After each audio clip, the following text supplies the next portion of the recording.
काली नजर। माँ, माँ। अरे क्या माँ माँ कर रहा है? बकरी का बच्चा है क्या? अरे माँ, मजाक छोड़ो। मुझे फाइनली वो मेन चौराहे वाली दुकान मिल गई है। अब देखना, आपका बेटा दुगनी स्पीड से पैसा कमाएगा। ओफो, ये क्या? मेरी ऑनलाइन मेकअप क्लास चल रही है। इतनी जोर से क्यों बोल रहे हो आप दोनों? अरे मेरी धर्म पत्नी जी, मेकअप क्लास बाद में करना। वो चौराहे वाली दुकान मिल गई है हमको। अरे वाह, रुको मैं अपनी माँ को फोन लगाकर बता देती हूँ। अरे मैं भी अपने रिश्तेदारों को बता देती हूँ। कितनी खुशी की बात है। हाँ हाँ, मैं भी अपने दोस्तों को बता देता हूँ। 1 हफ्ते बाद रजिस्ट्री है। बस घर में खुशी का मौका था। उन तीनों ने अपने अपने फोन उठाए और लोगों में बात फैलाना शुरू कर दिया। और रही सही कसर श्वेता बहू ने अपने पड़ोस में सबको बताकर कर दी। अरे वर्मा आंटी, अब हम भी जल्दी कार ले लेंगे। घर का रेनोवेशन होगा और ठाट से रहेंगे हम भी। अरे ऐसा क्या हुआ? लॉटरी बाटरी लग गई है क्या? अरे इस बार चौराहे वाली मॉल में हमको भी दुकान मिल गई है। दुकान नंबर 21, जो एकदम चौराहे पर है। अब ग्राहक बढ़ेंगे तो आमदनी भी बढ़ेगी ही ना। अरे वाह, कितनी खुशी की बात है। मैं बहुत खुश हूँ तुम्हें इतना खुश देख के। बाकी एक बात कहूँ, सबको मत बताते फिरना।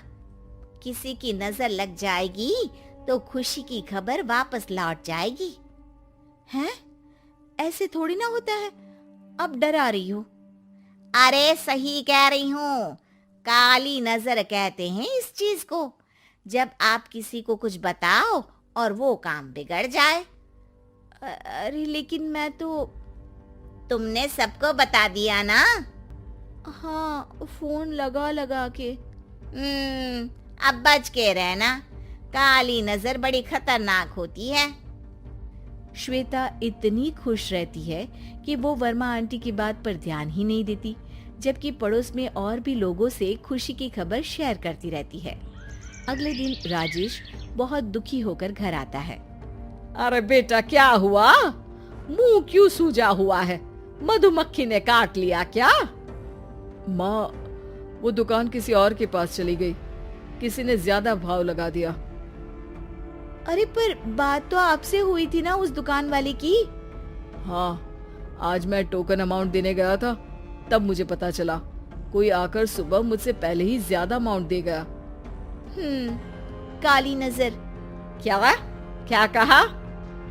वर्मा आंटी ने समझाया था कि किसी को बताना मत, वरना काली नजर लग जाएगी। अच्छा, तुम्हें उनकी बात मान लेनी चाहिए थी। उनकी बात मान लेती, लेकिन उसके पहले ही सबको बता चुके थे ना हम तीनों। अरे अगली बार से ध्यान रखेंगे। कोई भी नई चीज होगी तो किसी को नहीं बताएंगे। तीनों कुछ दिन ऐसे ही रहते हैं, पर एक दिन श्वेता को एक मेल आता है। राजेश, मेरा ऑनलाइन मेकअप कोर्स कंप्लीट हो गया। अब मैं खुद का पार्लर खोल सकती हूँ। अरे वाह, अपने मोहल्ले में ही खोलते हैं। ये जो घर के सामने दुकान है ना, वहीं। हाँ, यहाँ सस्ती भी मिल जाएगी। अगले दिन श्वेता वर्मा आंटी के पास जाती है मिठाई का डब्बा लेकर। अरे आओ आओ, कैसे आना हुआ? जोर से नहीं बोलूंगी। वो सामने वाली दुकान है ना, वहां मैं अपनी पार्लर की दुकान खोलने वाली हूँ, उसकी मिठाई है। अरे वाह, बहुत बधाई हो तुमको।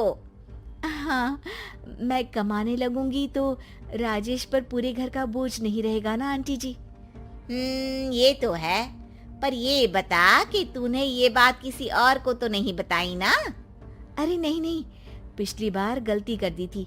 काली नजर लगी किसी की और राजेश के हाथ से वो दुकान चली गई थी। सबको मत बताना।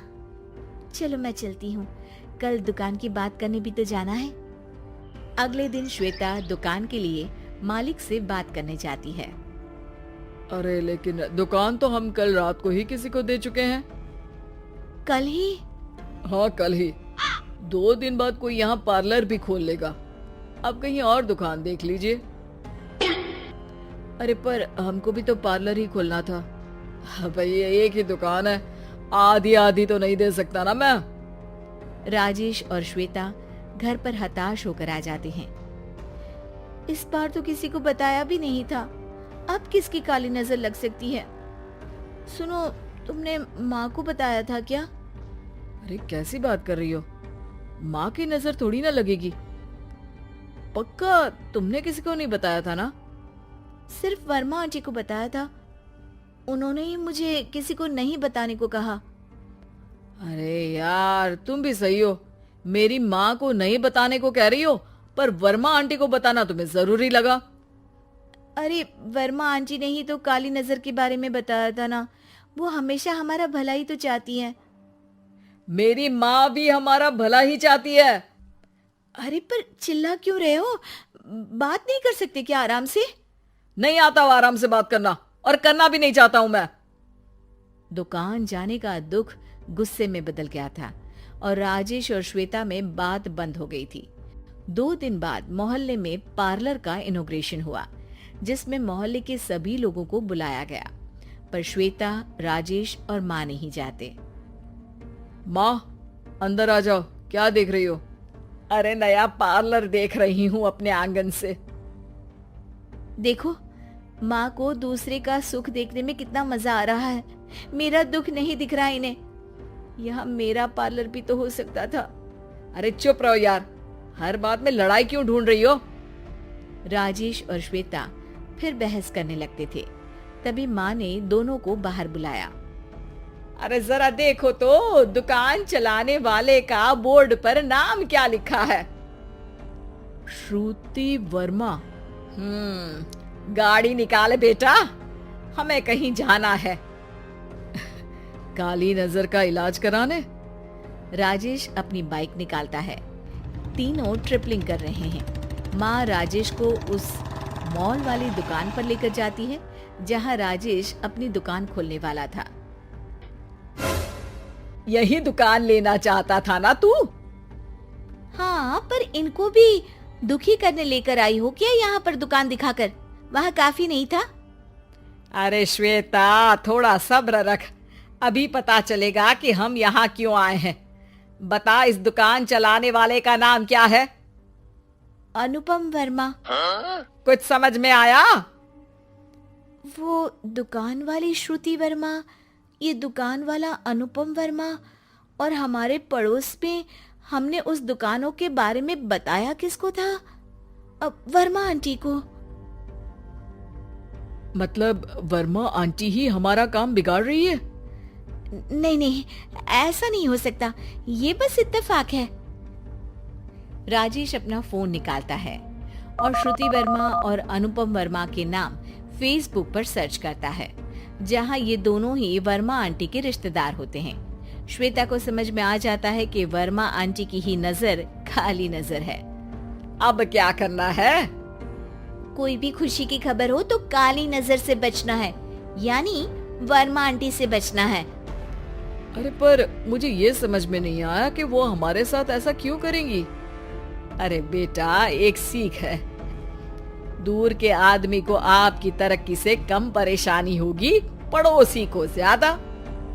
दोनों माँ की बात में हामी भरते हैं और अगला काम चुपचाप करने की कसम खाते हैं, ताकि आगे से वर्मा आंटी कोई काम ना बिगाड़ सके।